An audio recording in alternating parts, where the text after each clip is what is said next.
Hi students, నా పేరు కిషోర్, విజయ సాధన study circle డైరెక్టర్ని. మీకు వచ్చేసి అథమెటిక్ పార్ట్ని టీచ్ చేస్తాను.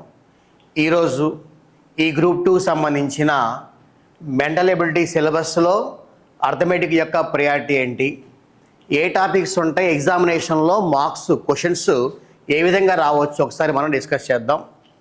ఫస్ట్, ఈ గ్రూప్ 2 నోటిఫికేషన్లో సిలబస్ వచ్చేసి మెంటల్ ఎబిలిటీ ఈ పార్ట్స్ మొత్తం అనౌన్స్ చేస్తున్నారు. సో మెంటల్ ఎబిలిటీ మొత్తాన్ని 3 పార్ట్స్గా డివైడ్ చేసి logical reasoning, mental ability, basic numeracy అని చెప్పేసి మొత్తం 3 పార్ట్స్ చేశారు. ఈ 3 పార్ట్స్లో ఈ ఫస్ట్ 2 పార్ట్స్ వచ్చేసి రీజనింగ్కి సంబంధించిన టాపిక్స్. ఈ టాపిక్ వచ్చేసి ఈ పార్ట్ అంతా వచ్చేసి అర్థమెటిక్కి సంబంధించిన టాపిక్స్ అన్నమాట. సో సిలబస్ మొత్తాన్ని ఇలా 3 పార్ట్స్గా డివైడ్ చేశారు. ఎగ్జామినేషన్, గ్రూప్ 2 ఎగ్జామినేషన్లో మెంటల్ ఎబిలిటీ పార్ట్ మొత్తానికి ఒక 30 మార్క్స్ని కేటాయించారు.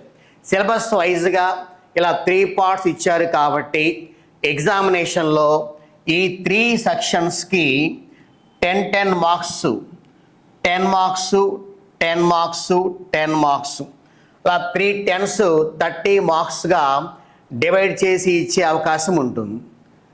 ఇది ఒక ఆప్షన్. లేదు, ఇదంతా రీజనింగ్ సిలబస్, ఇది మొత్తం అథమెటిక్ సిలబస్ కాబట్టి ఈ రీజనింగ్ సిలబస్ మొత్తానికి 15 మార్క్స్ని కేటాయించి, అర్థమెటిక్ సిలబస్ మొత్తానికి 15 మార్క్స్ కేటాయించి ఇలా 2 పార్ట్స్గా డివైడ్ చేసి 2 15s 30 మార్క్స్ కూడా ఎగ్జామినేషన్లో ఇవ్వచ్చు. సో ఎలా ఇచ్చినా సరే మనం చేసే విధంగా అర్థమెటిక్ మొత్తాన్ని మనం నేర్చుకుంటే బెస్ట్. సో అర్థమెటిక్ సిలబస్ వైజ్గా వచ్చేసి ఎగ్జామినేషన్లో ఈ విధంగా 10 టాపిక్స్ ఇచ్చారు. ఈ నెంబర్ సిస్టమ్ అని ఒకటి, ఆర్డర్ ఆఫ్ మ్యాగ్నిట్యూడ్ ఒకటి, averages, ratios, percentage, simple and compound interest, time and work, time and distance, date analysis అని చెప్పేసి ఒక 10 టాపిక్స్. నెంబర్ సిస్టమ్, సంఖ్యామానం అంటాం. Next order of magnitude, number సిస్టంలో వన్ ఆఫ్ ద పార్ట్ ఇది కూడా. నెక్స్ట్ యావరేజెస్, సగటు లేదా సరాసరి, రేషియో అండ్ ప్రపోర్షన్స్, నిష్పత్తి అనుపాతం, పర్సంటేజ్ శాతములు, సింపుల్ అండ్ కాంపౌండ్ ఇంట్రెస్ట్, బారు వడ్డీ మరియు చక్ర వడ్డీ అని, టైమ్ అండ్ వర్క్ కాలము పని, టైమ్ అండ్ డిస్టెన్స్ కాలము దూరం, డేటా అనాలసిస్ దత్తాంశ విశ్లేషణ అని చెప్పేసి టాపిక్స్ అన్నమాట. ఈ 10 టాపిక్స్ని బేస్ చేసుకొని అర్థమెటిక్ నుంచి క్వశ్చన్స్ ఇచ్చే అవకాశం అనేది ఎగ్జామినేషన్లో ఉంటుంది. సో ఇది ఎగ్జామ్స్లో ఈ టాపిక్ వైజ్గా సిలబస్ ఏంటి, ఎలాంటి మోడల్స్ వస్తాయి, ఇవన్నీ ఇంకొక క్లాస్లో డిస్కస్ చేద్దాం. ఈరోజు ఏంటంటే ఈ గ్రూప్ 2 ఎగ్జామినేషన్లో క్వశ్చన్స్ అనేవి ఏ విధంగా ఇవ్వచ్చు ఒకసారి వాటి గురించి మనం డిస్కస్ చేద్దాం. సో చాలామందికి ఏంటంటే ఈ గ్రూప్ 2 రాసే పిల్లలు చాలామందికి మెంటల్ ఎబిలిటీ పార్ట్ అంటే రీజనింగ్ అర్థమెటిక్ మాకు చాలా కష్టము, ఎగ్జామినేషన్లో బాగా టైం ఎక్కువ తీసుకుంటూ ఉంటుంది, ఈ టాపిక్ మీద ఎక్కువ టైం మనం కేటాయించడం కంటే మిగతా ఏరియాస్ మొత్తం అంటే జాగ్రఫీ కానీ, ఇండియన్ హిస్టరీ కానీ, సోషియాలజీ, జీకే, కరెంట్ అఫైర్స్ కానీ అవన్నీ ప్రిపేర్ అవుతాం అన్న వేలో ఉంటారు. అలా తప్ప అదంతా కూడా మీరు పూర్తిగా ఈ మెంటల్ ఎబిలిటీ మీద వర్క్ చేసుకుంటే గ్యారంటీగా మార్క్స్ వచ్చే అవకాశం ఖచ్చితంగా ఉంటుంది. ఈరోజు మనం ఏంటంటే ఈ అర్థమెటిక్కి సంబంధించిన ఎగ్జామినేషన్లో క్వశ్చన్స్ ఏ విధంగా ఇస్తారు ఒక్కసారి మనం డిస్కస్ చేద్దాం. కొన్ని ఎగ్జాంపుల్ ప్రాబ్లమ్స్ కొన్ని ఇస్తున్నాను. అంటే ఎగ్జామ్స్లో టాపిక్ వైజ్గా ఏ టాపిక్లో సమ్స్ రావచ్చు ఒక ఐడియా వస్తుంది మీకు. ఇలాంటి కొన్ని వీడియోస్ ద్వారా చాలా సమ్స్ మనం నేర్చుకుంటాం. ఈరోజు ఏంటంటే ఒక ఎగ్జామ్ పేపర్లో అర్థమెటిక్ పార్ట్ ఇస్తే ఎలా ఇవ్వచ్చు, క్వశ్చన్స్ ఏ విధంగా రావచ్చు ఒక్కసారి మనం డిస్కస్ చేద్దాం. ఒకసారి ప్రాబ్లమ్స్లోకి వెళ్తే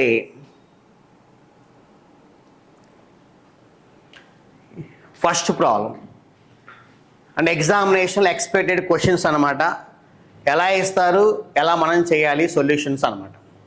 ఫస్ట్ వన్ ఇచ్చారు, క్రింది పటమునందు చతురస్రములు ఎన్ని కలవు అన్నారు.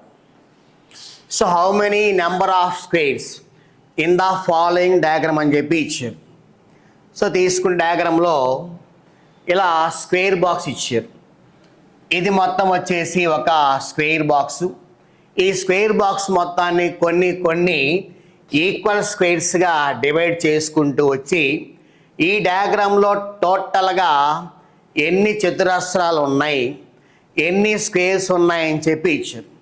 మన ఈ ప్రాబ్లంని 3 వేస్లో 3 విధాలుగా చేయొచ్చు. ఫస్ట్ వన్ ఏంటంటే ఉన్న డయాగ్రామ్ని స్క్వేరు, చతురస్రం అంటే పొడవు వెడల్పు. సో పొడవు వెడల్పు 2 ఈక్వల్ కలిగి ఉండాలి కాబట్టి ఒక ఐడియా ఉంది కొంత మీకు. ఆ ఫస్ట్ వాటి మొత్తాన్ని కౌంట్ చేసుకుంటూ వెళ్ళటం అనేది ఒక మెథడ్. కౌంట్ చేసామనుకోండి, చూడండి ఇక్కడ ఇది 1 స్క్వేరు, 2, 3, 4, 5, 6, 7, 8, 9, 10, 11, 12, 13, 14, 15, 16. ఇక టోటల్గా ఒక 16 స్క్వేర్స్ ఉన్నాయి. సో 16 స్క్వేర్స్ ఉన్నాయి. నెక్స్ట్ స్క్వేరు, ఈ డయాగ్రామ్ మొత్తం తీసుకుంటే ఈ పార్ట్ అనేది మనం ఒక స్క్వేర్గా తీసుకోవచ్చు. సో ఈ పార్ట్ అనేది ఒక స్క్వేర్గా తీసుకోవచ్చు.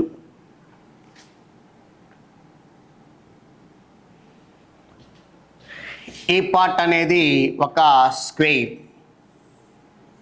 నెక్స్ట్ ఈ 3 బాక్సెస్ కలిపితే ఇది ఒక స్క్వేర్. నెక్స్ట్ ఈ 3 బాక్సెస్ కలిపితే ఇది ఒక స్క్వేర్. ఈ 3 బాక్సెస్ కలిపితే ఇది కూడా ఒక స్క్వేర్ అయ్యే అవకాశం ఉంటుంది. ఇవన్నీ టోటల్గా ఎన్ని స్క్వేర్స్ అంటే ఒక 4 స్క్వేర్స్. నెక్స్ట్ ఈ 4 బాక్సెస్ 1 స్క్వేర్ 1. నెక్స్ట్ ఈ 4 బాక్సెస్ 1 స్క్వేర్ 2. నెక్స్ట్ ఈ 4 1 స్క్వేర్ 3. నెక్స్ట్ ఇది ఒక స్క్వేర్ అంటే చతురస్రం 4. ఇది ఒక స్క్వేర్ చతురస్రం 5. ఇది ఒక స్క్వేర్ చతురస్రం 6. ఇది ఒక స్క్వేర్ చతురస్రం 7. ఇది ఒక స్క్వేర్ చతురస్రం 8. ఇది ఒక స్క్వేర్ 9. ఇవన్నీ వచ్చేసి 9 ఉన్నాయి. నెక్స్ట్ టోటల్గా ఇది మొత్తం వచ్చేసి ఒక స్క్వేర్ కాబట్టి ఈ మొత్తం కలిపితే ఒక స్క్వేర్ కాబట్టి 1. అంటే టోటల్గా ఎన్ని స్క్వేర్స్ ఉన్నాయంటే 30 స్క్వేర్స్ ఉన్నాయి. 30 అనేది మన ఆన్సర్. అయితే ఎగ్జామినేషన్లో ఇన్ని స్క్వేర్స్ మొత్తం కౌంట్ చేసే టైం అనేది మనకు ఉండదు. కౌంట్ చేసిన మధ్యలో కొన్ని మిస్ అయ్యే అవకాశం ఖచ్చితంగా ఉంటుంది.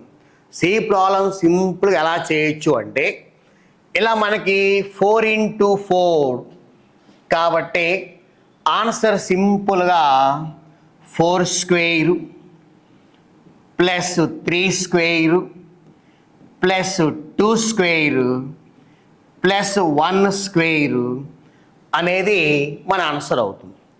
ఈ 4 స్క్వేర్ అంటే 16 ప్లస్ 3 స్క్వేర్ అంటే 9 ప్లస్ 2 స్క్వేర్ అంటే 4 ప్లస్ 1 స్క్వేర్ అంటే 1. ఇవే వచ్చాయి. 16 వచ్చేసింది, 4 వచ్చేసింది, 9 వచ్చేసింది, నెక్స్ట్ ఇలా 1 వచ్చేసింది. కలిపితే ఆన్సర్ ఎంత అంటే 30. సో పూర్తి అవగాహన ఉంటే ఎగ్జామినేషన్లో ఇవన్నీ కౌంట్ చేసే పని లేకుండా టైం అంతా వేస్ట్ చేయకుండా ఈ 4 into 4 బాక్సెస్ కాబట్టి ఆన్సర్ సింపుల్గా 4 square plus 3 square plus 2 square plus 1 square అవుతుంది. అంటే 16 ప్లస్ 9 ప్లస్ 4 ప్లస్ 1 ఎంత అంటే ఆన్సర్ వచ్చేసి 30 అవుతుంది.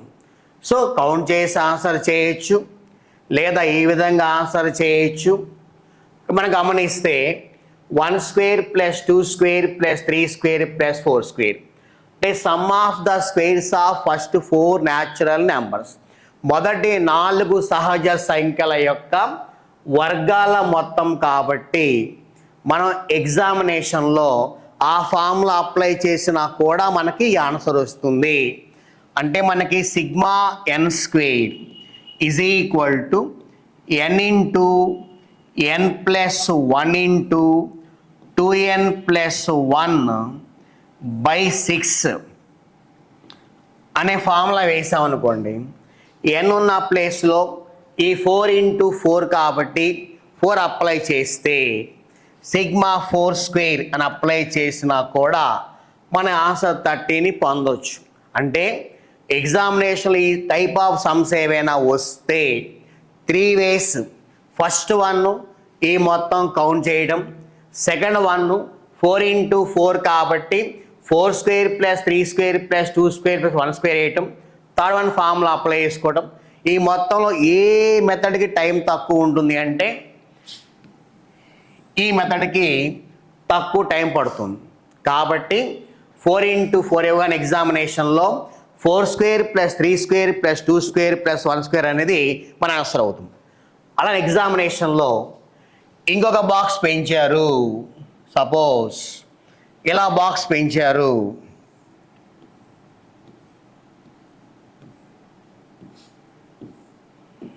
సో 5 ఇంటూ 5 ఇచ్చారు. అప్పుడు ఆన్సర్ ఏమవుతుంది? ప్లస్ ఇంకా 5 స్క్వేర్ అవుతుంది.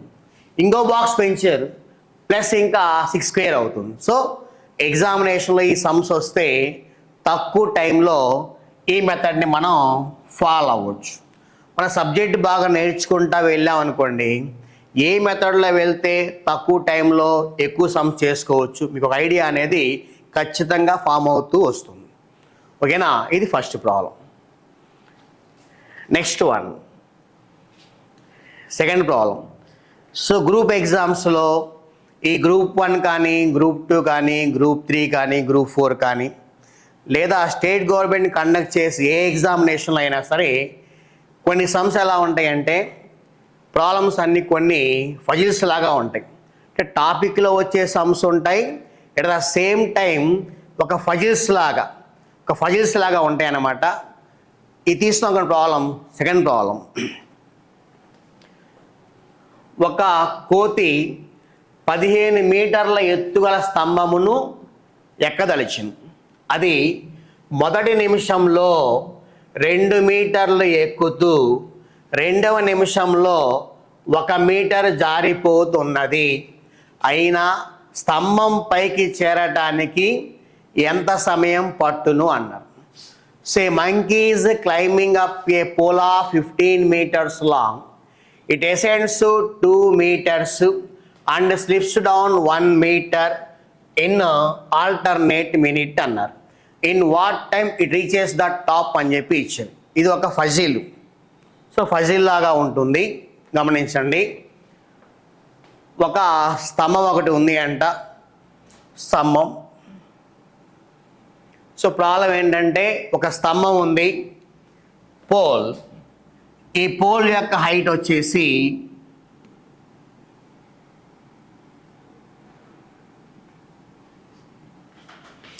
సో స్తంభం ఇచ్చారు. ఈ స్తంభం హైట్ వచ్చేసి 15 meters అని చెప్పి ఇచ్చారు. హైట్ ఆఫ్ ద పోల్ ఎంత అంటే 15 meters అని చెప్పి ఇచ్చారు. ఒక మంకీ, ఒక కోతి స్తంభాన్ని ఎక్కదలుచుకుంటా ఉంది అంట. సో ప్రాబ్లం ఎలా ఇచ్చారంటే మొదటి నిమిషంలో 2 మీటర్లు పైకి ఎక్కుతూ రెండవ నిమిషంలో 1 మీటరు కిందకి జారిపోతున్నది. ఆ విధంగా పైకి ఎక్కుతూ ఉంటే టాప్కి రీచ్ అవ్వాలి, ఎంత సమయం పడుతుంది అనేది ఇచ్చిన ప్రాబ్లం అన్నమాట. మనం గమనించామనుకోండి, మొదటి నిమిషంలో 2 మీటర్లు ఎక్కుతుంది, రెండవ నిమిషంలో 1 మీటర్ కిందకి జారిపోతుంది. మరలా మూడో నిమిషంలో 2 మీటర్లు పైకి ఎక్కుతుంది, నాలుగో నిమిషంలో మరలా 1 మీటర్ కిందకి జారిపోతుంది. నెక్స్ట్ 2 ఎక్కుతుంది, 1 జారుతుంది, 2 ఎక్కుతుంది, 1 జారుతుంది. ఏ విధంగా ఎక్కుతూ ఉంటే టాప్కి రీచ్ అవ్వాలి, ఎంత సమయం పడుతుంది అనేది ఇచ్చిన ప్రాబ్లం అన్నమాట. సో మనం గమనించాం అనుకోండి, మొదటి నిమిషంలో 2 మీటర్లు ఎక్కుతుంది, రెండో నిమిషంలో 1 మీటర్ కిందకి జారిపోతుంది. అంటే టోటల్గా 2 నిమిషములు సమయం గడిస్తే ఆ కోతి, ఆ మంకీ అనేది ఎంత పైకి చేరగలుగుతుంది అంటే ఓన్లీ 1 మీటరు మాత్రమే పైకి చేరగలుగుతుంది. అంతే కదా. మొదటి నిమిషంలో 2 మీటర్లు ఎక్కి రెండో నిమిషంలో 1 మీటర్ జారిపోయింది అంటే టోటల్గా 2 నిమిషాలు టైం గడిచినప్పటికీ ఆ కోతి 2 ఎక్కి 1 జారిపోయింది కాబట్టి 1 మీటర్ మాత్రమే పైకి చేరినట్టు అనమాట. అంటే ఆ మంకీకి 1 మీటర్ పైకి చేరటానికి ఎంత సమయం పడుతుంది అంటే 2 నిమిషాల సమయం పడుతుంది. అంటే 1 మీటర్ పైకి వెళ్ళాలి అంటే 2 మినిట్స్, 2 నిమిషాల సమయం పడుతుంది అన్నమాట. సో దీని ద్వారా 15 మీటర్లు ఎక్కాలంటే 15 రెళ్ళు 30 తీసుకోకూడదు. ఇటువంటి సమ్స్ ఏవైనా వస్తే ఎగ్జామినేషన్లో ఈ విధంగా ఫాలో అవుతాం. ఈ మొదటి నిమిషంలో ఎంతైతే పైకి చేరగలదో ఫస్ట్ ఉన్న డిస్టెన్స్ నుంచి అంత దూరాన్ని తగ్గించుకోవాలి. సో మొదటి నిమిషంలో 2 మీటర్లు ఎక్కుతుంది కాబట్టి మనం ఆ 2 మీటర్లను తగ్గించేసుకుంటే టోటల్గా 15 మీటర్ల స్తంభం మొత్తం నుంచి 2 తీసేస్తే బ్యాలెన్స్ ఎంత ఉంటుంది? ఇంకా 13 మీటర్లు ఇంకా ఎత్తు ఉంటుంది. సో గమనించండి, 1 మీటర్ పైకి చేరాలి అంటే 2 మినిట్స్, 2 నిమిషాల సమయం పడుతుంది. మరి అప్పుడు 13 మీటర్లు పైకి చేరటానికి ఎంత సమయం పడుతుంది? 13 రెళ్ళు 26 నిమిషాలు సమయం పడుతుంది. అంటే ఆ మంకీ, ఆ కోతి అనేది 26 నిమిషాలకి ఎక్కడికి చేరుతుంది? 13 మీటర్ల ఎత్తుకు చేరి ఈ పొజిషన్లో నిలబడి ఉంటుంది. ఎప్పుడు? 26 మినిట్స్కి. నెక్స్ట్ 1 నిమిషంలో 2 మీటర్లు ఎక్కేయగలదు కాబట్టి పైకి 26 నుంచి 27 27 నిమిషాలకి ఎక్కడికి చేరుతుంది? ప్రాబ్లంలో ఏమైతే అడిగారో పైకి చేరటానికి ఖచ్చితంగా పైకి చేరి కూర్చుంటుంది. సో ఆన్సర్ ఎంత? 27 మినిట్స్ అన్నమాట. సో ఈ ప్రాబ్లంని ఈ విధంగా చేయొచ్చు. ఎగ్జామినేషన్లో మనం ఎంతగా ఆలోచించలేకపోదాం, ఇంకేదైనా విధంగా చేద్దాం అనిపిస్తే ఇలా కూడా మీరు చేయొచ్చు. ఏంటంటే ఒక స్తంభాన్ని తీసుకుంటాం. ఈ స్తంభం హైట్ వచ్చేసి ఎంత అంటే 15 మీటర్లు ఇచ్చారు. ఇలాగా 1 2 3 4 5 6 7 8 9 10 11 12 13 14 15 అని చెప్పి తీసుకుంటాం. చెప్పింది ఏంటంటే మొదటి నిమిషంలో 2 మీటర్లు ఎక్కుతుంది అన్నారు. ఓకేనా. రెండో నిమిషంలో 1 మీటరు జారిపోతుందని చెప్పి ఇచ్చారు. గమనించండి.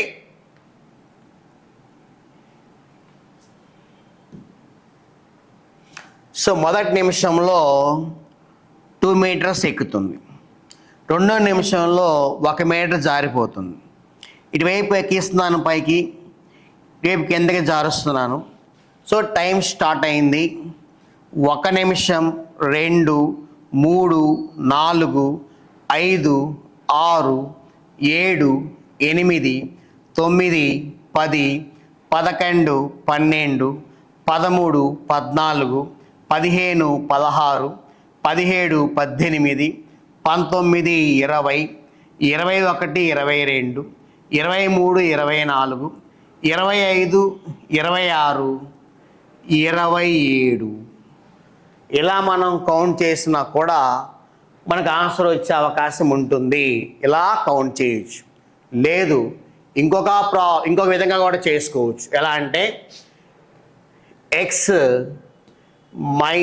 2 × 2 + 1 అనే ఒక ఫార్ములాని కూడా మనం అప్లై చేసుకోవచ్చు. x - 2 × 2 + 1 అనే ఫార్ములా అప్లై చేసుకోవచ్చు. ఓకేనా? హైట్ మొత్తం 15 ఇచ్చారు కాబట్టి x ఉన్న ప్లేస్లో 15 తీసుకుంటే 15 - 2 13 × 2 26 + 1 ఎంత అంటే 27 అవుతుంది. పోల్ యొక్క హైట్ ఇన్ కేస్ 20 ఇచ్చారు. x ఉన్న ప్లేస్లో 20 తీసుకుంటాం. 20 - 2 18 × 2 36 + 1 ఎంత అంటే 37 అని చెప్పేసి అవుతుంది. సో ఈ ప్రాబ్లమ్స్ని ఇలా చేయొచ్చు. -2 × 2 + 1 ఫార్ములా వేయచ్చు. ఎందువల్లంటే మనం ఫస్ట్ ఏం చేసాం, 2 తగ్గించి 13 తీసుకున్నాం. ఓకేనా? కాబట్టి -2 వేసాం. × 2 26 అన్నాం, +1 27 అని చెప్పి ఇచ్చాం. కాబట్టి -2 × 2 + 1 అనే ఫార్ములా అప్లై చేసినా కూడా ఈ ప్రాబ్లంకి మనకి ఆన్సర్ వస్తుంది. సో ఈ ప్రాబ్లం కూడా 3 వేస్. ఫస్ట్ చెప్పిన వేలో 2 తగ్గించుకొని కౌంట్ చేయడం ఒక మెథడు. సెకండ్ వేలో వచ్చేసి ఈ విధంగా అంటే మీకు ఫస్ట్ చెప్పాను, ఇది ఫస్ట్ వే. ఇలా చేసిన ఆన్సర్ వస్తుంది. ఉన్న డిస్టెన్స్లో నుంచి 2 తగ్గించుకుంటే 13 13 2s are 26 + 1 27 ఇలా చేయొచ్చు. లేదు అంటే ఇలా వేసుకోవచ్చు. లేదు అంటే ఈ ఫార్ములా వేయచ్చు. అంటే ఈ ప్రాబ్లం కూడా మనం 3 వేస్లో చేయొచ్చు. మనం బాగా ప్రాక్టీస్ చేస్తూ ఉంటే ఈ టైప్ ఆఫ్ సమ్స్ ఏవి ఇచ్చినా సరే ఇలా మనం చేయొచ్చు. ఎగ్జామ్స్లో ఇస్తారు, స్తంభం ఉంది, కోతుంది, ఎక్కుతుంది అని. బావుంది, బావిలో 15 మెట్లు ఉన్నాయి, బావిలో కప్పు ఉంది, కప్ప 1 నిమిషంలో 2 మెట్లు ఎక్కుతుంది, సెకండ్ మినిట్లో 1 మెట్టు జారుతుందని అలా కప్పల మీద, కోతుల మీద, స్తంభాలు ఎక్కుతుంది, బావి అని సంశయిస్తారు. ఇవన్నీ ఫజిల్స్ లాగా ఉంటాయి. మనం ఆలోచిస్తే ఈజీగా మన మార్క్స్ కూడా గెయిన్ అవ్వచ్చు. ఓకేనా? సో ఇది ఒక ప్రాబ్లం. నెక్స్ట్ వన్,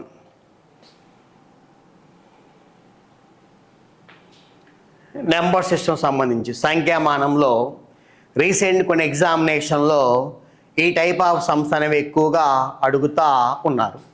రీసెంట్ ఎగ్జామినేషన్లో ఈ టైప్ ఆఫ్ సమ్స్ కొన్ని అడుగుతూ ఉన్నారు. ఇక్కడ ఏమి ఇచ్చారంటే 15 × 20 × 25 × 40 × 50 × 52 × 60 అను గణిత వ్యక్తీకరణను సాధించగా చివరిగా వచ్చు సున్నాల సంఖ్య ఎంత అని చెప్పి ఇచ్చారు. Find the number of zeros in the given expression అని చెప్పి ఇచ్చారు. అంటే ఏంటంటే మన ఈ వాల్యూ మొత్తాన్ని మల్టిప్లై చేసుకుంటా వెళితే ఒక పెద్ద వాల్యూ వస్తుంది, పెద్ద నెంబర్ వస్తుంది. ఆ నెంబర్లో లాస్ట్లో వచ్చే సున్నాలు ఎన్ని అని చెప్పి అడిగారు. మనం ప్రాబ్లం చేయాలంటే కొన్ని పాయింట్స్ చూద్దాం. ఫస్ట్ ఒక ఎగ్జాంపుల్ ఏంటంటే మనం 5 × 2 అని తీసుకున్నాం. 5 × 2 = ఎంత అంటే 10 అని తెలుసు. నెక్స్ట్ 5 × 4 = ఎంత అంటే 20 అని తెలుసు. నెక్స్ట్ 25 × 2 వచ్చేసి ఎంత అంటే 50 అని తెలుసు. నెక్స్ట్ 25 × 4 వచ్చేసి ఎంత అంటే 100గా తెలుసు. గమనిస్తే 5 × 2 10. నెక్స్ట్ ఈ 4 అంటే ఈ 4 అనేది మనం 2 × 2గా డివైడ్ చేసుకుంటే ఈ 25ని 5 ఇంటూ 5గా డివైడ్ చేసుకుంటే ఈ 25ని 5 ఇంటూ 5, ఈ 4ని 2 ఇంటూ 2గా డివైడ్ చేశాను. చెప్పే పాయింట్ ఏంటంటే ఏదైనా ఒక మల్టిప్లికేషన్లో ఒక 5 ఒక 2 ఉంటే ఆన్సర్లో ఖచ్చితంగా ఒక 0 మాత్రం వస్తుంది. ఏదైనా మల్టిప్లికేషన్లో 2 5లు 2 2s ఉంటే ఆన్సర్లో ఖచ్చితంగా 2 0లు వస్తాయి. కాబట్టి ఈ మల్టిప్లికేషన్ గమనిస్తే 5 ఇంటూ 2 ఇంటూ 2 ఉన్నప్పుడు ఒక 5 ఒక 2 ఉంది కాబట్టి ఆన్సర్లో ఖచ్చితంగా ఒక 0 మాత్రమే వచ్చింది. ఈ మల్టిప్లికేషన్లో ఒక 5 ఒక 2 ఉంది కాబట్టి ఆన్సర్లో ఖచ్చితంగా ఒక 0 వచ్చింది. అంటే ఒక 5 ఒక 2 ఉంది కాబట్టి ఒక 0 వచ్చింది, ఎక్స్ట్రా 2తో సంబంధం లేదు. ఒక 5 ఒక 2 ఉంది కాబట్టి 0 వచ్చింది, ఎక్స్ట్రా 5తో సంబంధం లేదు. ఇక్కడ ఓన్లీ 1 5 1 2 కాబట్టి 1 0, 2 5s 2 2s కాబట్టి 2 zeros వచ్చాయి. అంటే ఏదైనా మల్టిప్లికేషన్ మనం చేసినప్పుడు ఆ మల్టిప్లికేషన్లో ఎన్ని 5s అన్ని 2s ఉంటే ఆన్సర్లో అన్ని 0s ఖచ్చితంగా వస్తాయి అన్నమాట. సో ఏం చేస్తాం మనం ఇప్పుడంటే ఇచ్చిన వాల్యూ మొత్తాన్ని డివైడ్ చేస్తాం. అంటే 5sగా 2sగా ఈ మొత్తాన్ని డివైడ్ చేసుకుంటూ వెళ్తాం అన్నమాట. ఈ 15ని ఇలా 5 ఇంటూ 3 అని, ఈ 20ని 5 ఇంటూ 4, అగైన్ 4ని ఇలా 5 ఇంటూ 4ని 2 ఇంటూ 2 అని, నెక్స్ట్ 35 5 ఇంటూ 7 అని, నెక్స్ట్ 40 5 ఇంటూ 8. సో 8ని ఇలా 5 ఇంటూ 8ని 2 ఇంటూ 2 ఇంటూ 2 అని, నెక్స్ట్ 50 25 ఇంటూ 2 అని, అగైన్ 25ని 5 ఇంటూ 5 ఇంటూ 2 అని, 52 సో 26 ఇంటూ 2, ఈ 26ని 13 ఇంటూ 2 ఇంటూ 2గా, నెక్స్ట్ 60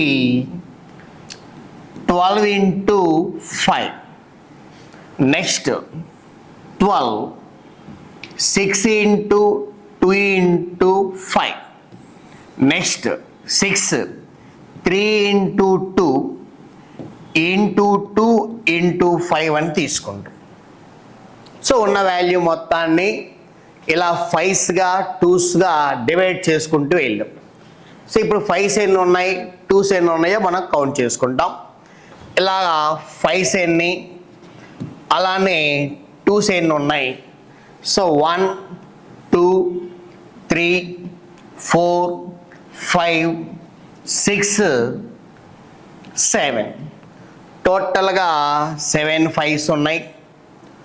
2s తీసుకుంటే 1 2 3 4 5 6 7 8 9 10, 2s వచ్చేసి 10 ఉన్నాయి. సో 7 5s, ఈ 10 2sలో నుంచి 7 2s తీసుకుంటాం.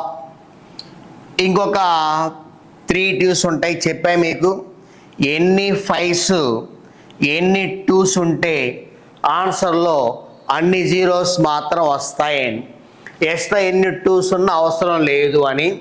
సో 7 5s 7 2s ఉన్నాయి కాబట్టి ఆన్సర్ ఎంత అంటే 7 zeros. ఆన్సర్ వచ్చేసి సెకండ్ ఆప్షన్ 7 అనేది రైట్ ఆన్సర్ అవుతుంది. సో ఈ సమ్స్ ఏవైనా వస్తే రీసెంట్గా జరిగిన SAF police, AP state government conduct చేసిన ఎస్ఏఎఫ్ పోలీస్ మెయిన్ ఎగ్జామినేషన్లో కూడా ఈ టైప్ ఆఫ్ సమ్స్ అడిగారు.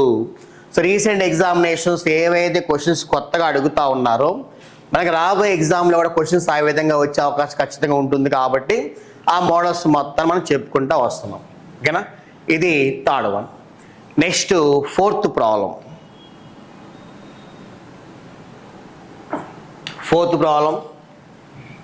సో మనకి ఇంట్రెస్టింగ్గా ఉన్న క్రికెట్ మ్యాచ్ మీద ప్రాబ్లం ఇచ్చారు. ప్రాబ్లం ఏంటంటే రోహిత్ శర్మ ఆస్ట్రేలియా జట్టుపై 17 బంతుల్లో 84 పరుగులు చేశాడు అంట.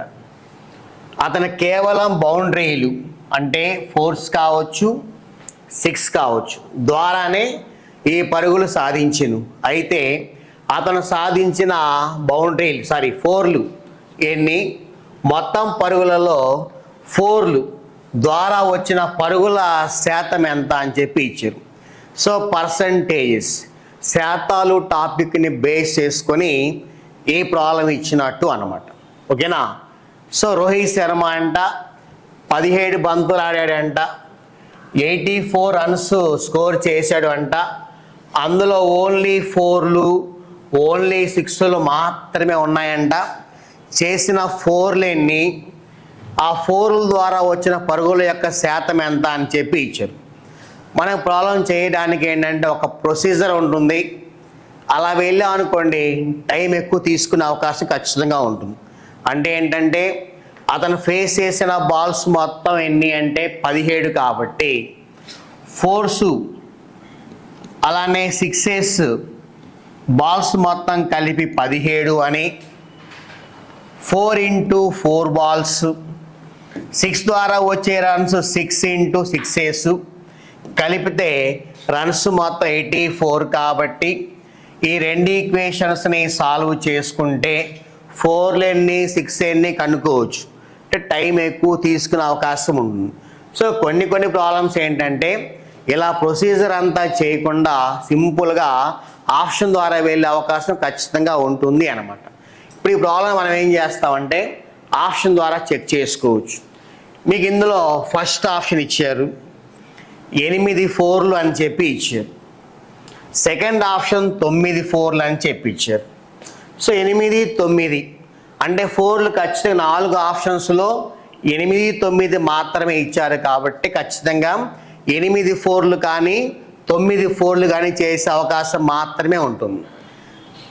చెక్ చేసామనుకోండి ఫస్ట్ ఆప్షన్లో 8 4లు అని చెప్పి ఇచ్చారు.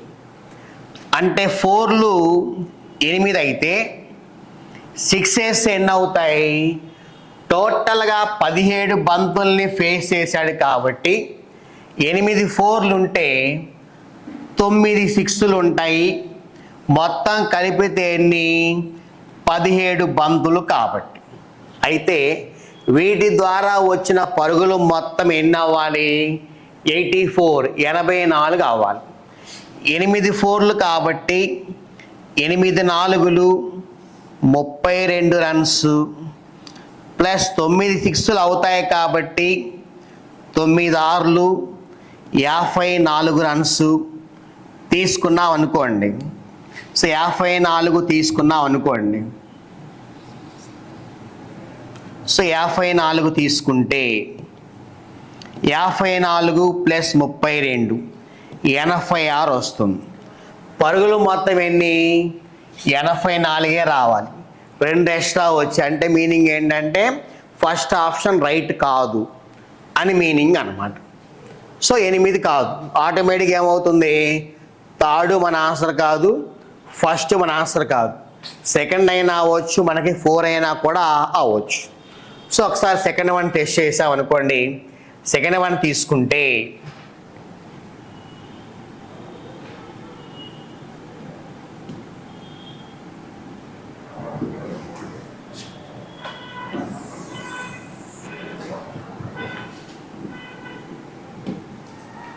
సో సెకండ్ ఆప్షన్ 4s 9 అని చెప్పి ఇచ్చారు. అప్పుడు 6లు మొత్తం ఎన్ని అవుతాయి, 8 అవుతాయి. ఎందువల్ల టోటల్గా 17 బాల్స్ ఫేస్ చేశాడు కాబట్టి. 9 + 8 ఎంత అంటే 17 కాబట్టి. So 9 into 4 runs 9 4s are 36, 8 into 6 runs, 8 6s are 48, కలిపేస్తే ఎంత అవుతుంది అంటే 84 అవుతుంది. సో 84 రన్స్ స్కోర్ చేశాడు. ఫోర్స్ 9 తీసుకుంటే 84 వచ్చేసింది. అంటే ఫోర్స్ మొత్తం ఎన్ని 9 అనేది మనకి ఫైనల్ అయిపోయింది. నెక్స్ట్ అడిగింది ఏంటంటే మొత్తం పరుగులలో 4 ద్వారా 4 ద్వారా వచ్చిన పరుగుల శాతం ఎంత అని చెప్పి అడిగారు. సో ఫోర్స్ ద్వారా ఎన్ని వచ్చాయి పరుగులు 36 వచ్చాయి. మొత్తం ఎన్ని పరుగులు 84. మొత్తం పరుగులలో 4 ద్వారా వచ్చిన పరుగుల యొక్క శాతం ఎంత అని చెప్పి ఇచ్చారు. మొత్తం 84. 84లో హాఫ్ ఎంత అవుతుంది 42 అవుతుంది. కానీ ఇక్కడ ఎంత ఉంది రన్స్ 36 ఉన్నాయి. అంటే హాఫ్ కంటే తక్కువ ఉంది. 50%, 50% కంటే తక్కువగా ఉంది. కాబట్టి ఈ ఆన్సర్లో 42.85 ఉంది. ఈ ఆప్షన్లో 57 అంటే 50 కంటే ఎక్కువ ఉంది. కాబట్టి ఇది కూడా మన ఆన్సర్ కాదు. ఖచ్చితంగా ఆన్సర్ ఏమవుతుందంటే సెకండ్ ఆప్షన్ రైట్ ఆన్సర్ అవుతుంది. చూద్దాం, చెక్ చేద్దాం. ఆన్సర్ అయితే వచ్చేసింది. ఇది ఎగ్జామినేషన్ కాదు కాబట్టి మీకు ఐడియా రావడం కోసం చెక్ చేద్దాం. సో ఫోర్స్ ద్వారా 36 రన్స్ వచ్చాయి. బై మొత్తం ఎన్నిలో 84 రన్స్లో కావాల్సింది శాతం కాబట్టి ఇంటూ 100 అని చెప్పేసి తీసుకుంటాం. సో 12 3 times, 12 7 times తీసుకుంటే 3 into 100, 300/7. సో 300/7 వస్తుంది. సో 7 4s are 28, నెక్స్ట్ 20 ఉంటుంది. 7 2s are 14, నెక్స్ట్ 60 ఉంటుంది. 8 times 56 40 ఉంటుంది. 5 times 42.85 ఆన్సర్ వచ్చేసింది. ఇది మీకోసం చెప్పాను. ఎగ్జామినేషన్ ఇది కూడా చేసే అవసరం లేదు. 84లో సగం 42 కంటే తక్కువ వచ్చింది కాబట్టి ఆన్సర్ ఖచ్చితంగా 50%, 50% కంటే తక్కువే ఉండాలి. సో ఓన్లీ సెకండ్ ఆప్షన్లో మాత్రమే 42.85 ఉంది. కాబట్టి మనకు ఆన్సర్ సెకండ్ కానీ 4 కానీ కావచ్చు. కాబట్టి సెకండ్ ఆప్షన్లో 50% కంటే తక్కువ ఉంది, ఫోర్త్లో ఎక్కువ ఉంది. కాబట్టి ఆన్సర్ ఏమవుతుంది సెకండ్ 1 అవుతుంది. సో ఎగ్జామినేషన్లో మనం బాగా ప్రాక్టీస్ చేస్తూ ఉన్నప్పుడు కొన్ని సమ్స్ ఏంటంటే మెథడ్తో కాకుండా ఆప్షన్ ద్వారా కూడా చేసే అవకాశం ఖచ్చితంగా ఉంటుంది అన్నమాట. ఇది వచ్చేసి problem number 4. Next one 5th problem.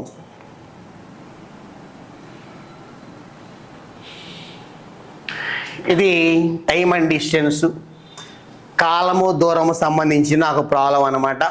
ఇచ్చారు ఉదయం 10:30 సమయంలో ఒక దొంగ ఒక కారుని దొంగలించి దానిలో గంటకు 60 కిలోమీటర్ల వేగంతో నడుపుకుంటూ వెళుతున్నాడు.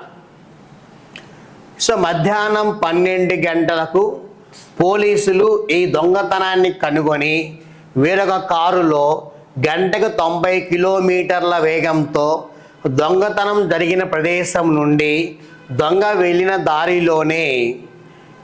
దారిలోనే ఆ దొంగని వెంబడించినారు. అయితే పోలీసులు ఆ దొంగను పట్టుకొన్నప్పటి సమయం మరియు ఆ దొంగ పట్టుబడినప్పటికీ పోలీసు వారు వెళ్ళిన దూరం ఎంత అని చెప్పి ఇచ్చారు. అంటే ప్రాబ్లం చూస్తే ఇంత పెద్ద సమ్స్ ఉన్నాయి కదా, ఎగ్జామ్లో టైం సరిపోతుంది అనుకుంటా ఉంటాం. మనం పూర్తి స్థాయిలో ప్రాక్టీస్ చేసుకుంటూ ఉన్నప్పుడు కొన్ని సమ్స్ అనేవి చాలా తక్కువ సమయంలో వచ్చే అవకాశం ఉంటుంది.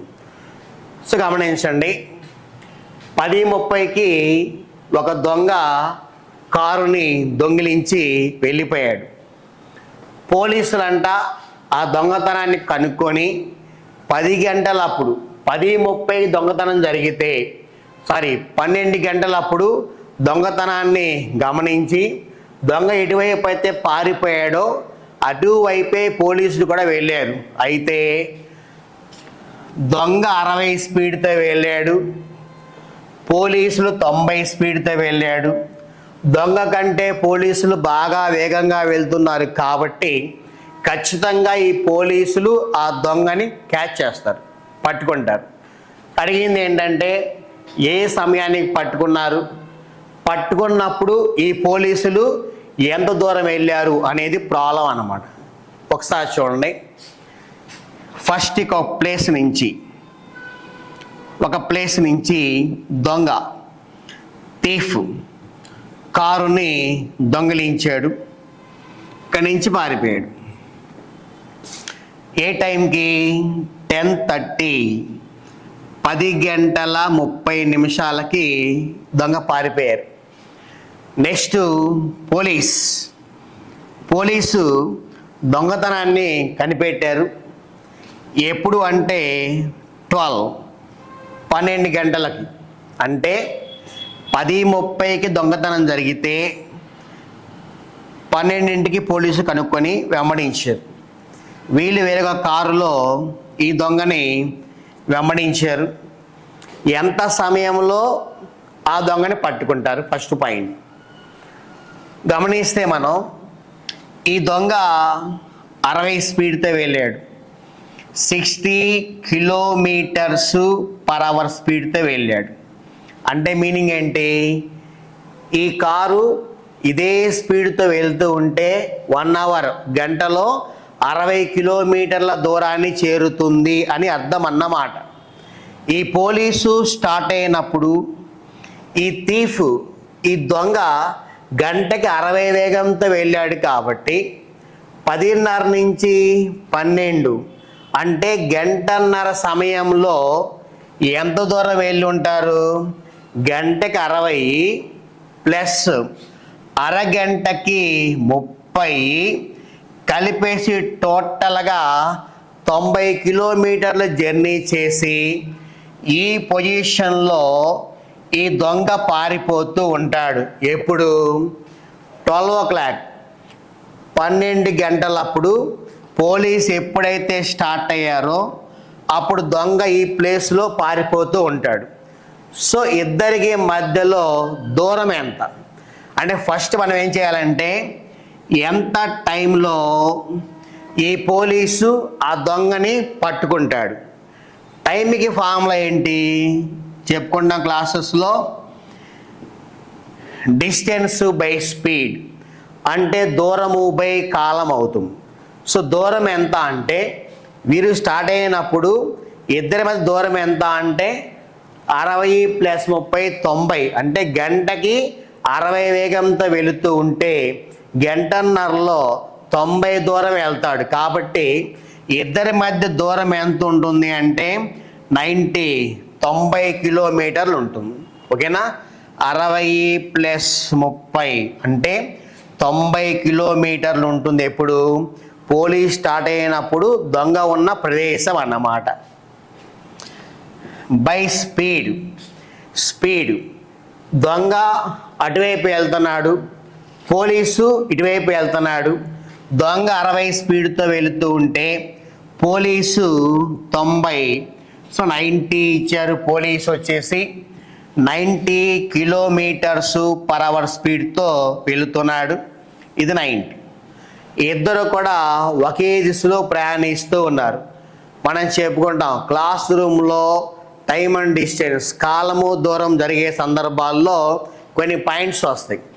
ఏవైనా 2 ఆబ్జెక్ట్లు అంటే దొంగ, పోలీస్ కానీ, 2 కార్లు కానీ, 2 బైక్స్ కానీ, 2 ట్రైన్స్ కానీ, బస్సెస్, ఎవరైనా సరే ఒకే దిశలో ప్రయాణిస్తే సాపేక్ష వేగం ఏంటి, ఆపోజిట్గా ప్రయాణిస్తే సాపేక్ష వేగం ఏంటి, 2 పాయింట్స్ ఉంటాయి.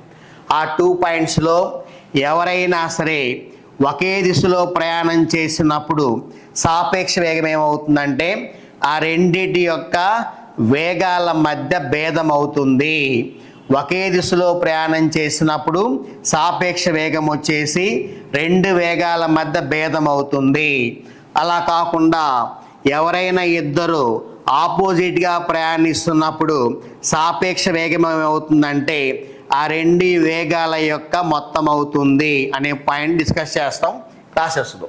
సో ఇక్కడ ఇద్దరు కూడా ఒకే దిశలో వెళ్తున్నారు కాబట్టి వారి వేగాల మధ్య భేదం తీసుకుంటాం. 90కి 60కి భేదం ఎంత? 30 కాబట్టి 30 తీసుకుంటాం. 33 టైమ్స్ అంటే 3 అవర్స్. ఎన్ని గంటల్లో ఆ పోలీసు దొంగని పట్టుకుంటాడు అంటే 3 గంటల్లో పట్టుకుంటాడు. ఎప్పటి నుంచి? 12 నుంచి. 12 నుంచి ప్లస్ 3 అవర్స్ అంటే ఎంత? 3 PM అంటే సాయంత్రం 3 గంటలప్పుడు పట్టుకుంటాడు.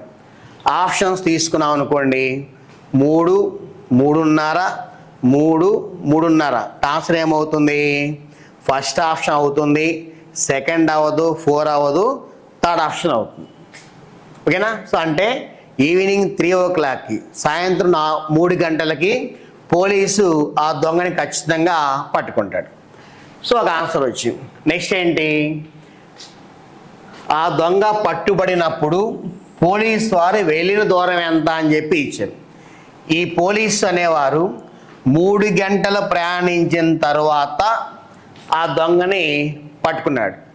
పోలీసు వారు 90 వేగంతో వెళ్తున్నారు కాబట్టి 90 ఇంటూ 3 గంటలు ఈజ్ ఈక్వల్ టు ఎంత?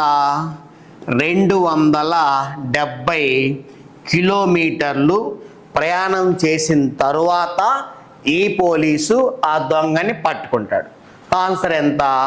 270 కిలోమీటర్లు. సో ఆన్సర్ వచ్చి ఇప్పుడు సాయంత్రం 3 గంటలు మరియు 270 కిలోమీటర్లు. సో ఆన్సర్ ఏమవుతుంది? ఖచ్చితంగా థర్డ్ ఆప్షన్ అవుతుంది. సో ఇవి కూడా మనం ఎక్స్ప్లెయిన్ చేస్తున్నాం కాబట్టి మీకు ఎక్కువ టైం అనిపిస్తూ ఉంటుంది. మనం పూర్తి స్థాయిలో ప్రాక్టీస్ చేస్తూ ఉన్నప్పుడు ఏంటంటే ఎలా వెళ్తున్నారు? ఒకే దిశలో. భేదం ఎంత? 90. వేగాల మధ్య భేదం ఎంత? 33 hours. So 3 into 90 270. So 3 270 answer third option అవుతుంది. సో కాలము, దూరం, టైం అండ్ డిస్టెన్స్లో ఇలా దొంగల మీద, పోలీసుల మీద అడిగే అవకాశాలు ఉన్నాయి. ట్రైన్స్ మీద అడుగుతారు, బైక్స్, కార్స్ అడుగుతూ ఉంటారు. వీటి మొత్తాన్ని ఈ వేలో ట్రై చేయొచ్చు. ఇది వచ్చేసి 5th problem. Next one. So problem number 6th one. So Ramu అనే వ్యక్తి రాహుల్ అనే వ్యక్తికి కొంత ధనమును బారు వడ్డీ రేటున 2 సంవత్సరాలకి 15% వడ్డీ రేటున వడ్డీకి ఇచ్చింది. 2 సంవత్సరాల తరువాత రాహుల్ నుండి రాముకి 2400 వడ్డీగా వచ్చింది. రాము అదే ధనమును సంపత్ అనే వ్యక్తికి అదే వడ్డీ రేటున చక్ర వడ్డీకి ఇచ్చింది. సంపత్ నుండి వచ్చు చక్ర వడ్డీ, రాహుల్ నుండి వచ్చి బారు వడ్డీల మధ్య వ్యత్యాసం ఎంత అని చెప్పి ఇచ్చింది. మన సిలబస్లో బారు వడ్డీ, చక్ర వడ్డీ, సింపుల్ ఇంట్రెస్ట్, కాంపౌండ్ ఇంట్రెస్ట్ మీద టాపిక్స్ ఇచ్చారు సిలబస్లో. ఈ 2 టాపిక్స్ని బేస్ చేసుకొని ప్రాబ్లం ఇచ్చారు. సో ఈ ప్రాబ్లం చేయాలంటే సింపుల్ ఇంట్రెస్ట్, బారు వడ్డీ మీద, కాంపౌండ్ ఇంట్రెస్ట్, చక్ర వడ్డీ మీద మీకు పూర్తిగా అవగాహన ఉండాలి అన్నమాట. ఒకసారి చూద్దాం ఇక్కడ. సో రాము అనే వ్యక్తి రాహుల్ అనే వ్యక్తికి 2 సంవత్సరాలకి 15% వంతున కొంత ధనాన్ని బారు వడ్డీకి ఇచ్చారు. అయితే బారు వడ్డీ రూపంలో 2400 రూపాయలని వడ్డీగా పొందాడు అని చెప్పి ఇచ్చారు. అయితే అదే రాము అనే వ్యక్తి అదే ధనముని సంపత్ అనే వ్యక్తికి ఈసారి చక్ర వడ్డీకి ఇచ్చారు. రాహుల్కి వచ్చేసి బారు వడ్డీకి ఇచ్చారు, సంపత్కి వచ్చి చక్ర వడ్డీకి ఇచ్చారు. అయితే ఈ చక్ర వడ్డీకి బారు వడ్డీకి మధ్య వ్యత్యాసం భేదం ఎంత అని చెప్పి ఇచ్చారు. ఇక్కడ ప్రాబ్లం ఏంటంటే అసలు సొమ్ము వచ్చేసి ఎంత ఇవ్వలేదు. సో ఈ ప్రాబ్లం చేయాలంటే ఒకసారి చూడండి. సో రాము అనే వ్యక్తి రాహుల్ అనే వ్యక్తికి ఇచ్చారు. కొంత అమౌంట్ ఇచ్చారు, ఎంతో తెలియదు. టైము 2 సంవత్సరాలకి, వడ్డీ రేటు 15% ఇచ్చారు. రాహుల్ నుంచి వచ్చిన బారు వడ్డీ వచ్చేసి 2400 అని చెప్పి ఇచ్చారు. ఈ అసలు సొమ్ము వచ్చేసి అంత తెలియదు. అయితే బారు వడ్డీ is equal to PNR by 100 అనే ఫార్ములా అప్లై చేసి ఈ అసలు సొమ్ము ఎంత కనుక్కోవచ్చు. ఇది సాల్వ్ చేస్తే P ఈజ్ ఈక్వల్ టు ఎంత అని వచ్చేస్తుంది. నెక్స్ట్, ఈ రాము సంపత్ అనే వ్యక్తికి ఇదే అమౌంట్ని అదే 2 సంవత్సరాలకి అదే 15% వడ్డీ రేటున చక్ర వడ్డీ రేటున వడ్డీకి ఇచ్చాడు. సో దీని ద్వారా ఏం చేస్తాం, amount A is equal to P into 1 + R/100 whole to the power of n అనే ఫార్ములా వేస్తే ఈ అమౌంట్ ఎంతో వస్తుంది. ఈ అమౌంట్ నుంచి అసలు తీసేస్తే వచ్చేది చక్ర వడ్డీ అవుతుంది. అప్పుడు ఈ చక్ర వడ్డీకి ఈ బారు వడ్డీకి మధ్య భేదం అనేది మన ఆన్సర్ అవుతుంది. అంటే ఈ ప్రాబ్లం చేయాలంటే ఈ ఫార్ములాస్ అప్లై చేస్తే అప్పుడు ఆన్సర్ వస్తుంది. మనం కొద్దిగా ప్రాక్టీస్ చేసి అవగాహన బాగా కలిగి ఉంటే ఈ సమ్స్ కూడా చాలా ఈజీగా ఆన్సర్ చేయొచ్చు. ఈ విధంగా చేయొచ్చు.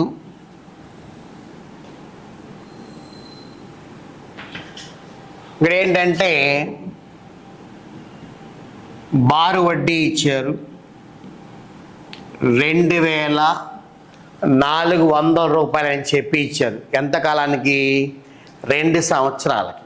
అంటే మొదటి సంవత్సరం 1200, రెండవ సంవత్సరం కూడా 1200, అంటే మొత్తం 2400 రూపాయలు బారు వడ్డీగా పొందాడు. ఇప్పుడు మనకి ఏం కావాలి?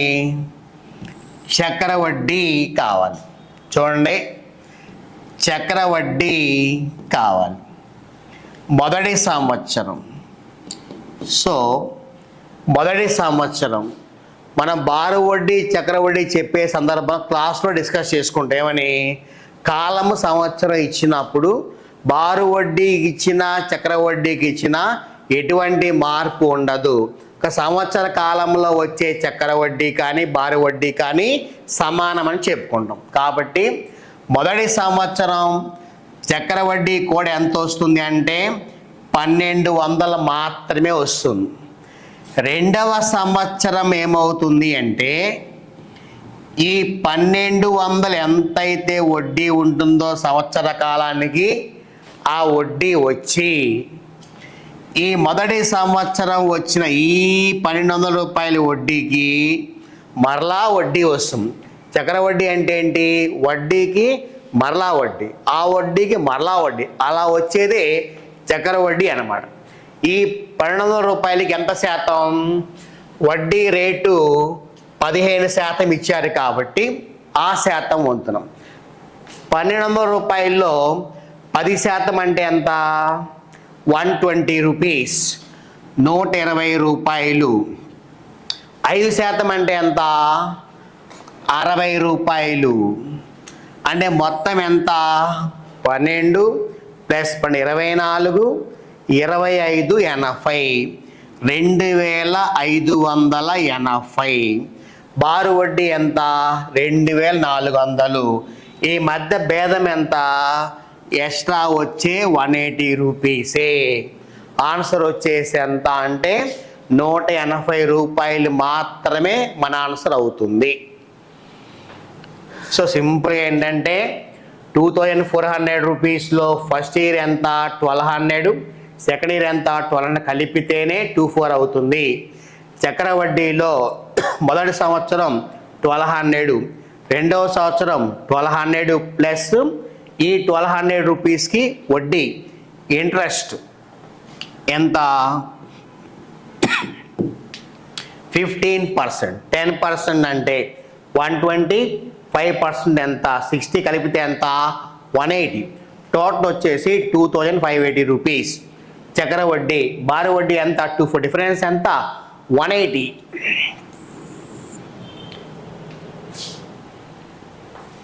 ఆన్సర్ వచ్చేసి సెకండ్ ఆప్షన్ 180 అవుతుంది అనమాట. Okay, next problem. 7th one కాలము పని, టైమ్ అండ్ వర్క్ మీద ప్రాబ్లం అనమాట ఇది. సో ఏ అనే వ్యక్తి ఒక పనిని 10 రోజుల్లో, బి అదే పనిని 15 రోజుల్లో చేయగలరు. వారిద్దరు కలిసి 5 రోజులు పని చేసింది. మిగిలిన పనిని సి అనే వ్యక్తి 2 రోజుల్లో పూర్తి చేసింది. వారు ఆ పని మొత్తంనకు 1500 పొందిన అందులో సి వాటా ఎంత అని చెప్పి అడిగారు. సో ఇక్కడ ఏబి ఇచ్చారు.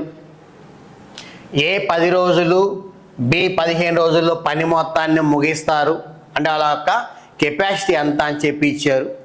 ఇద్దరు కలిసి పని చేశారు 5 days. 5 రోజులు చేసిన తర్వాత ఇద్దరు పనిలో నుంచి ఆగిపోయారు.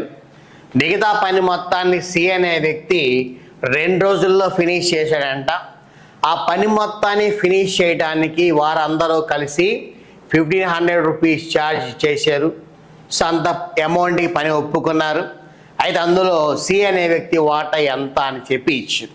సో ఈ ప్రాబ్లంని ఇలా చేస్తాం. ఇక్కడ ఏ అనే వ్యక్తి పని 10 రోజులు, బి అనే వ్యక్తి అదే పనిని 15 రోజుల్లో చేస్తారని చెప్పి ఇచ్చారు. ఇద్దరు కలిసి ఒక 5 days చేశారు, వెళ్ళిపోయారు. సి అనే వ్యక్తి మిగతా పని మొత్తాన్ని 2 రోజుల్లో ముగించారు. మొత్తం అమౌంట్ 1500 రూపీస్ వస్తే సి షేర్ ఎంత అనేది ప్రాబ్లం అన్నమాట. సో ఇక్కడ ఏ అనే వ్యక్తి ప్లస్ బి అనే వ్యక్తి కలిపి ఫస్ట్ పని చేశారు. అసలు ఇద్దరు కలిసి ఒకరోజు కష్టపడి పని చేస్తే ఎంత పని చేయగలుగుతారో చూద్దాం. ఏ ఒక రోజులో 1/10 పని, బి ఒక రోజులో 1/15 వంతు పని చేస్తారు. కలిపేస్తే ఎల్సిఎం కాసాగు 30 అవుతుంది. 10 3 times 3 1s are 3, 15 2 times 2 1s are 2, 3 plus 2 5/30 is equal to ఎంత 1/6. ఇద్దరు కలిసి 1 day కష్టపడి పని చేస్తే 1/6 పని అవుతుంది. అంటే మొత్తం 6 వంతుల్లో 1 వంతు పని మొత్తాన్ని ఫినిష్ చేయగలరు 1 dayలో. సో ప్రాబ్లంలో ఇద్దరు కలిసి 5 days అని చెప్పి ఇచ్చారు. అయితే 5 days వరకు అప్పుడు ఎంత అవుతుంది 5/6 అవుతుంది. అంటే మొత్తం 6 భాగాలను 5 భాగాలని ఇద్దరు కలిసి ఫినిష్ చేస్తారు. సో ఇప్పుడు రిమైనింగ్ వర్క్ ఎంత? 6లో 5 పోతే ఇంకెంత ఉంటుంది 1 part ఉంటుంది. రిమైనింగ్ వర్క్ ఎంత 1/6. ఈ వర్క్ మొత్తం ఎవరు చేశారంట సి చేశారు. ఎన్ని రోజులు చేశారు 2 days చేశారు. అంటే సి అనే వ్యక్తి 2 daysలో 1/6 వర్క్ చేశాడు. అంటే 1 day ఎంత పని చేస్తాడు అందులో సగం. సో బై సగం అంటే ఎంత 1/12 చేస్తాడు. సో సి అనే వ్యక్తి 1 dayలో 1/12 చేశాడు. ఏ అనే వ్యక్తి 1 dayలో 1/10, బి 1 dayలో 1/15. అంటే వారి యొక్క వర్క్ కెపాసిటీ ఎంత అంటే ఏ 1 dayలో 1/10, బి 1 dayలో 1/15, సి 1 dayలో 1/12 వచ్చింది. అయితే ఏ 5 days చేశాడు కాబట్టి 5/10, బి 5 days చేశాడు కాబట్టి 5/15, సి 2 days చేశాడు సో కాబట్టి 2/12 అవుతుంది. ఇది వచ్చేసి 1/2, బి వచ్చేసి 1/3, సి 1/6 అవుతారు. అంటే అప్పుడు ఎంత అవుతుంది? ఎల్సిఎం 6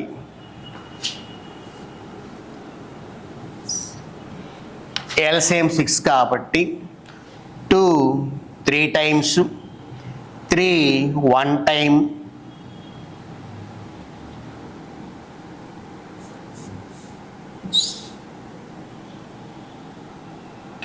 3 2 టైమ్స్, 6 1 టైం అవుతుంది. అంటే వారి యొక్క ఒక కెపాసిటీ రేషియో ఎంత అంటే 3:2:1. అంటే వచ్చిన ధనములో ఏ అనే వ్యక్తి 3 భాగాలు, బి అనే వ్యక్తి 2 భాగాలు, సి అనే వ్యక్తి 1 భాగాన్ని పొందాలి అన్నమాట.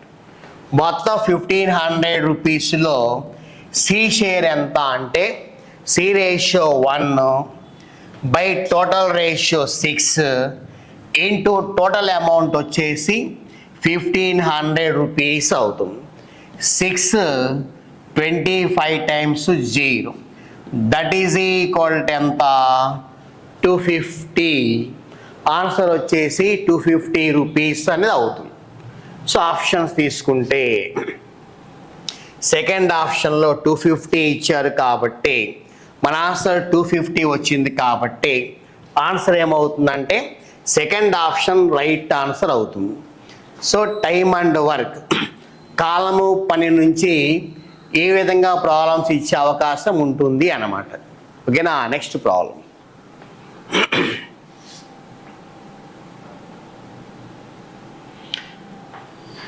సో డేటా ఇంటర్ప్రిటేషన్, మీకు సిలబస్లో ఈ డేటా ఇంటర్ప్రిటేషన్ మీదనే ప్రాబ్లమ్స్ ఎక్కువ ఇచ్చే అవకాశం ఉంటుంది.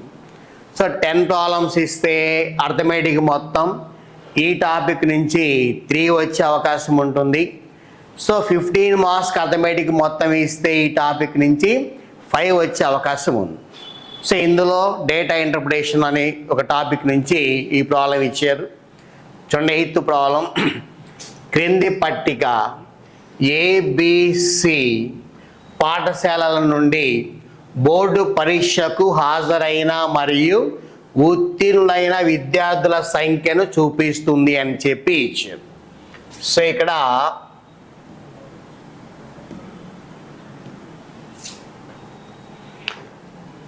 సో 2015, 16, 17, 18, 19 సో 5 ఇయర్స్ ఇచ్చారు.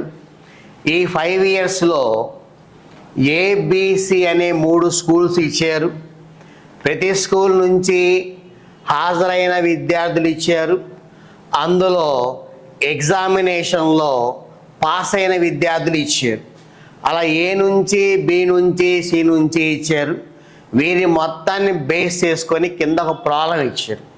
అంటే కొన్ని ఎగ్జామ్స్లో ఏంటంటే ఒక డేటా ఇచ్చి ఆ డేటాని బేస్ చేసుకొని కంటిన్యూగా 3 సమ్స్, 4 సమ్స్, 5 సమ్స్ ఇస్తారు. కొన్ని ఎగ్జామినేషన్లు ఒక డేటా మీద ఒక్కో సమ్ మాత్రమే ఇస్తారు. కొన్ని సందర్భాల్లో 2 సమ్స్ ఇస్తారు. సో ఎలా ఇచ్చినా సరే ఆ డేటాని మొత్తం స్టడీ చేసుకొని ప్రాబ్లం చేయాలి. ఈ డేటాని మనం అబ్జర్వ్ చేసాం అనుకోండి. సో 3 స్కూల్స్ ఇచ్చారు. ప్రతి స్కూల్లో ఎగ్జామ్కి ఎంతమంది వెళ్ళారు, ఎంతమంది పాస్ అయ్యారు అనే ఇన్ఫర్మేషన్ గురించి ఇందులో ఇచ్చారు. సో దీన్ని బేస్ చేసుకొని మనం ప్రాబ్లం చేయాలి. సో 2016 సంవత్సరంలో 3 పాఠశాలల నుండి ఉత్తీర్ణత సాధించిన విద్యార్థుల సగటు సంఖ్య ఎంత అని చెప్పి ఇచ్చారు. సో 2016వ సంవత్సరంలో ఈ 3 పాఠశాలల నుండి పాస్ అయిన వారి సగటు ఎంత అని చెప్పి ఇచ్చారు. ఏలో 472 మెంబర్స్ పాస్ అయ్యారు, బిలో 326 మెంబర్స్ పాస్ అయ్యారు, సిలో 480 మెంబర్స్ పాస్ అయ్యారు. అడిగింది ఏంటి? వాటి యొక్క సగటు ఎంత అని చెప్పి ఇచ్చారు. సగటు అంటే ఏంటి?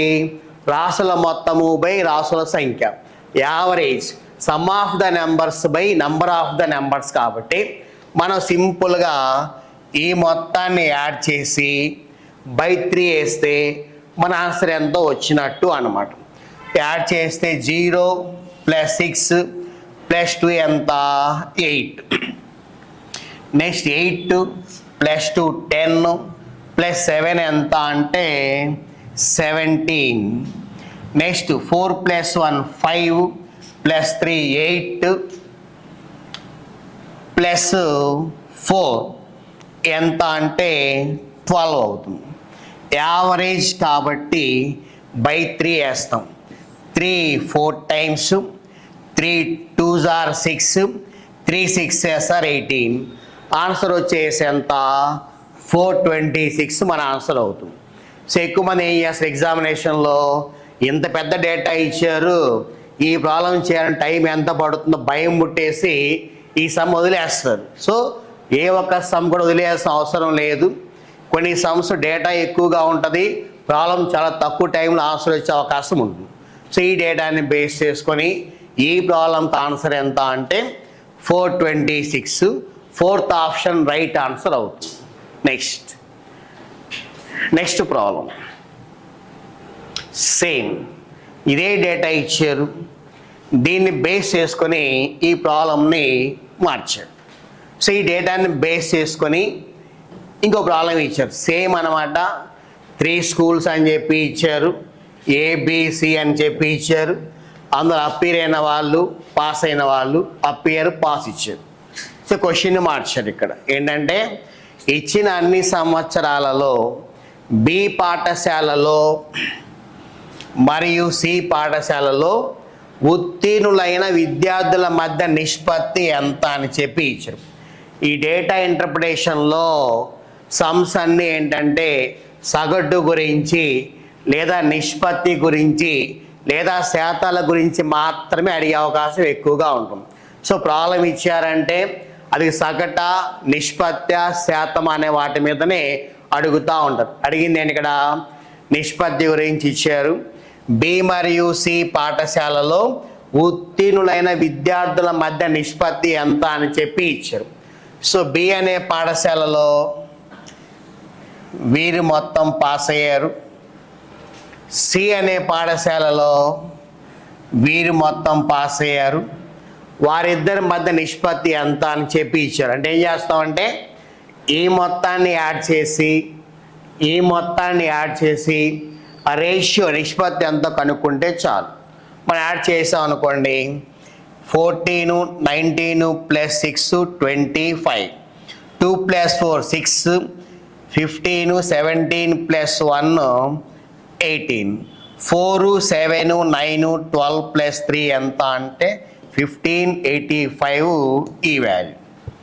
ఇది యాడ్ చేస్తే 6 ప్లస్ 4 వచ్చేసి 10 2 ప్లస్ 1 3 12 21 29 ప్లస్ 1 వచ్చేసి 30 3 ప్లస్ 4 7 10 13 17 ప్లస్ 4 21. ఏం కావాలి వాటి మధ్య నిష్పత్తి వచ్చేసి ఎంత కావాలి. 5 అనేది 3 times, 5 1 times, 5 7 times, 5 4 time 2 times 0.